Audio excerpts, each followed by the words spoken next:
Hey there, welcome to Sideliner Archives. The Second World War, a time when continents burned, empires collapsed, and the fate of millions rested in the hands of generals and politicians. Names like Winston Churchill, Franklin D. Roosevelt, and Adolf Hitler dominate the story of the war. But history is rarely shaped only by those at the top.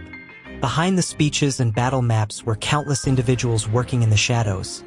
Spies, couriers, and resistance fighters whose stories rarely make the headlines. Today, we're stepping into that hidden world. This is the story of Nancy Wake, a woman who began the war as a journalist and housewife and ended it as one of the most decorated Allied spies of World War II. A woman the Nazis feared so much they gave her a nickname that sounded almost harmless: the White Mouse. But for the Gestapo, brutal secret police of Nazi Germany, she became one of the most frustrating enemies they ever faced. Nancy Wake was born in 1912 in Wellington, New Zealand, but her childhood took a dramatic turn when her family moved to Australia. Growing up in Sydney, Wake was known for her fierce independence. In her early 20s, she left home and traveled to Europe, eventually working as a journalist. It was during her reporting work in the 1930s that she first witnessed the rise of fascism. While working in Vienna and Berlin, Wake saw Nazi violence firsthand, including brutal attacks on Jewish citizens in the streets. Those early experiences left a deep impression on her. Years later, she would say that witnessing those events convinced her that the Nazi regime had to be stopped. Eventually, she settled in France, where she married a wealthy French industrialist named Henri Fiacca. By the late 1930s, Nancy Wake appeared to have built a comfortable life in Marseille, but history had other plans. In 1940, Nazi Germany invaded France. The country fell quickly, and much of it came under German occupation. Many civilians tried to adapt or stay out of trouble. Nancy Wake did the opposite. She joined the French resistance. At first, her role seemed simple. She worked as a courier and guide, helping Allied soldiers and pilots escape from occupied France through secret routes across the Pyrenees Mountains into Spain. These escape networks were incredibly dangerous. Every mission meant crossing checkpoints, avoiding patrols, and relying on secrecy. If caught, resistance members often faced torture or execution. But Nancy Wake proved astonishingly good at avoiding capture.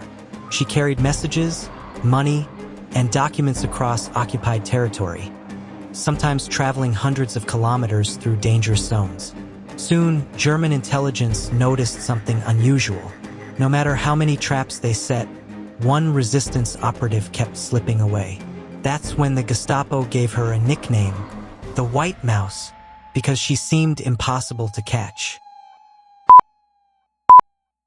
By 1943, Nancy Wake had become one of the most wanted people in Nazi-controlled France.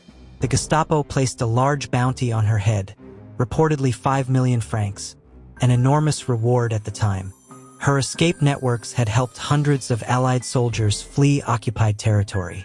Eventually, the danger became too great. Wake herself had to flee France, crossing the Pyrenees on foot into Spain before eventually reaching Britain. But instead of staying safely away from the war, she chose something far more dangerous. She volunteered to return. In Britain, Nancy Wake joined the Special Operations Executive, or SOE, a secret British organization created to conduct espionage and sabotage behind enemy lines. SOE agents were trained in explosives, weapons, survival skills, and guerrilla warfare. Wake quickly proved she could handle it all. In 1944, she parachuted back into occupied France as an SOE operative. But this time, she wasn't just a courier. She became a leader. Nancy Wake helped organize and coordinate thousands of resistance fighters known as the Maquis in central France. These fighters carried out sabotage missions against German supply lines, railways, and communication systems. Their goal was simple: weaken the German military before the Allied invasion of France. In one operation, resistance forces under Wake's network fought German troops in a fierce battle that reportedly killed dozens of Nazi soldiers.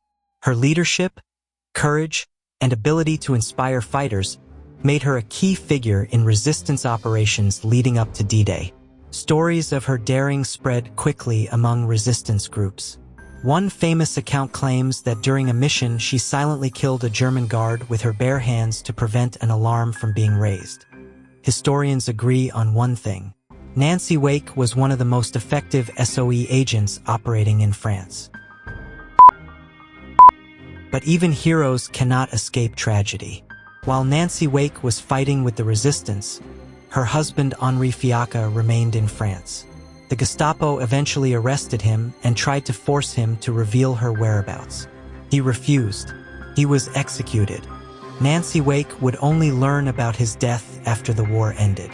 It was a devastating loss and a reminder of the enormous sacrifices made by resistance families across Europe. When the war finally ended in 1945, Nancy Wake was honored by several Allied nations. She received numerous awards for bravery, including decorations from France, Britain, and the United States. Despite this recognition, her story slowly faded from public memory as the world moved on from the war. But historians today often rank her among the most decorated female service members of World War II. From journalist to housewife to resistance leader to one of the Gestapo's most wanted enemies, Nancy Wake's journey was anything but ordinary. So was Nancy Wake really the deadliest housewife of World War II? The title might sound dramatic, but for years during the war, Nazi officers across occupied France were desperately searching for a mysterious woman who kept sabotaging their plans and slipping through their fingers. A woman they could never quite catch. The woman they called the White Mouse. Did you know about Nancy Wake before this? Because history is full of figures like her. People whose courage shaped the world, even if their names aren't always the ones written in the headlines.